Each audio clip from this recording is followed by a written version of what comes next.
What do we have here? We have, let's get into shot. We have Godzilla 1985, aka Godzilla The Legend is Reborn, from New World Pictures, which came out in 1985 in America, as far as I know. Here's the back of it. This is the video from Britain. I'll just read the back out for you. Godzilla The Legend is Reborn, 1956. Tokyo lies desolate, ruined under the rampaging Godzilla. Even now nobody quite knows what happened, but they do know it can't happen again. It is 30 years later and the ship's crew, horribly mutilated, lie decaying off an uncharted island. After sifting through all the evidence, the scientists can only make one conclusion: Godzilla is back, hungrier than ever, and heading straight for a nuclear power station. Only one man can stop the terror: journalist Steve Martin, aka Raymond Burr. And if he can't get there in time, this is going to make 1956 look like a Sunday school picnic. New World Pictures, Godzilla 1985, starring Raymond Burr, executive producer Tomoyuki Tanaka. Also produced, and the American version is produced by Tony Randall, directed by Koji Hashimoto, and the American version is directed by 𝐼𝐸𝐿, a Toho company limited production. Now, this is Godzilla 1984. This is the Japanese version. This is the American / Western version, and this came out in 1985, 1986 in England by the looks of it, and it's a PG. It's from New World Pictures, and just read the front here. Godzilla makes Rambo, Eastwood, Bronson and Schwarzenegger look like mere swizzle sticks from the San Francisco Chronicle, starring Raymond Burr. You know, this film, when it first came out as 1985, did get crappy reviews, mainly because it was considered not so good with the special effects, and the way Raymond Burr was inserted wasn't as good as what they did in the 1956 Godzilla Killing the Monsters, which itself was originally Gojira.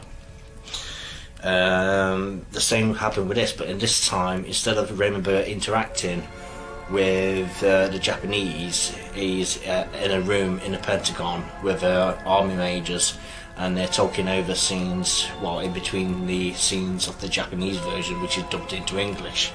And it's also worth noting that also in the Japanese version, bits are cut down to make it basically fit with the extra scenes.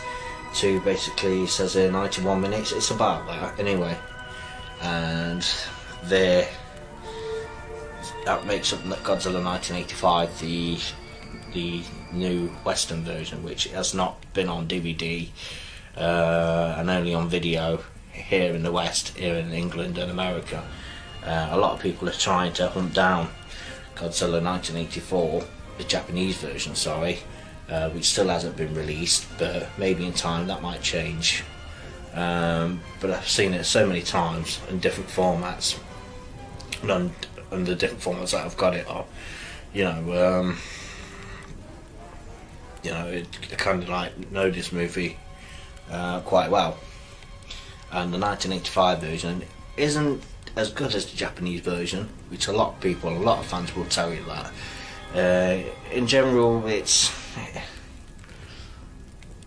light entertainment. It starts off well. It's got quite a good tension and building up, but kind of lets itself down by the rushed pacing of what the English dubbing does to the film, and that kind of takes away from the atmosphere of the original film itself.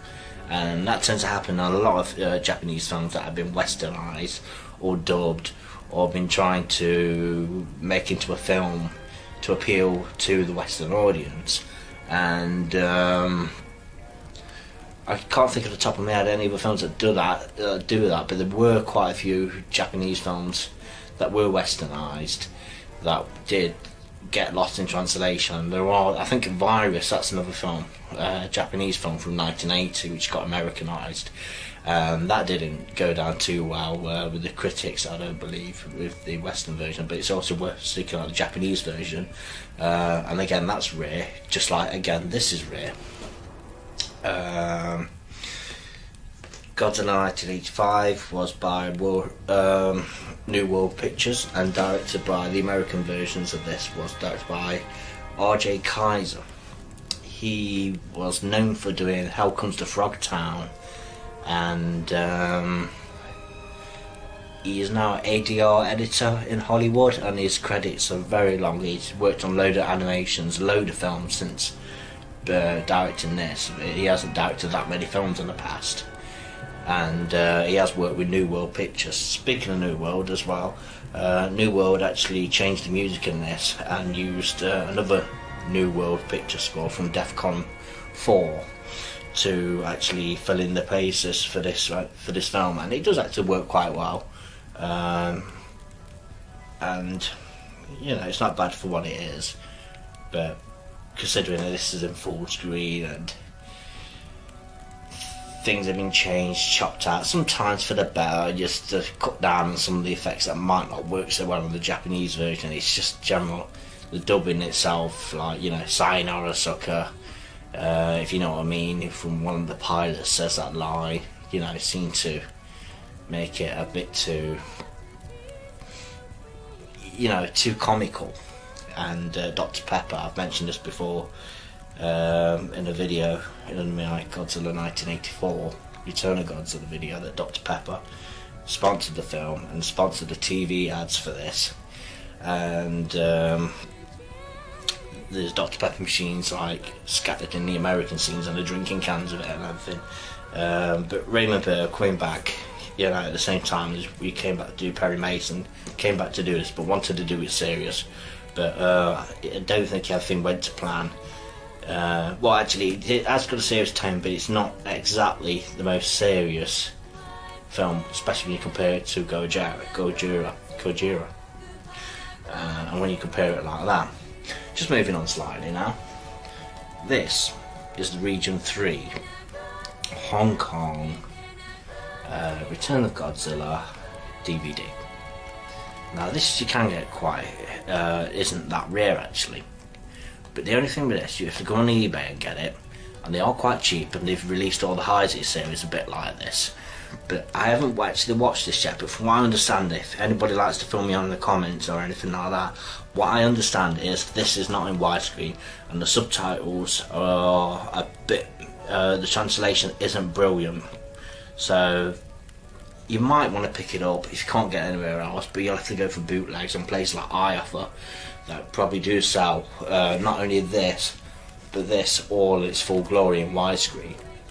You'll probably be able to get that on DVD-R and iOffer.com. That's a place worth going, checking out. I do recommend any Godzilla or even TV, or if you're after anything rare or obscure, go to iOffer.com. They normally import around the world. It's in dollars, but I do recommend you try and get that. This, nice cover, nice looking DVD. It says letterbox down there, but please, because I haven't opened this yet, I probably should, but just leave down in the comments or anything like that what you actually think of actually watching this, and if it does differ to it being, if it is actually in full screen instead of widescreen, and if the subtitles are different compared to the subtitles which came on the pirate bootleg version of this, which came out in the 90s from Laserdisc, like I said, in the 90s, and see if that is superior to this, which I've got a feeling that the older version is superior to this, and the bootlegs that you can get on DVD-R are probably a lot better than this. But if you want to pick it up, you know, I recommend you do it. You know, G-Fan, if you want to see this film, you know, a lot of people have been after this film for ages. A lot of people recommend it. A lot of people talk about this still now, sorry.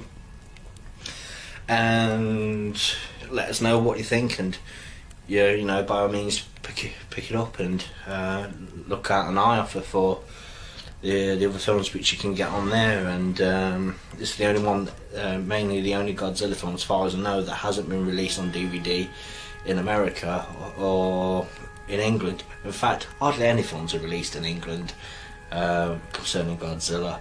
The only ones that have been released are King Kong versus Godzilla.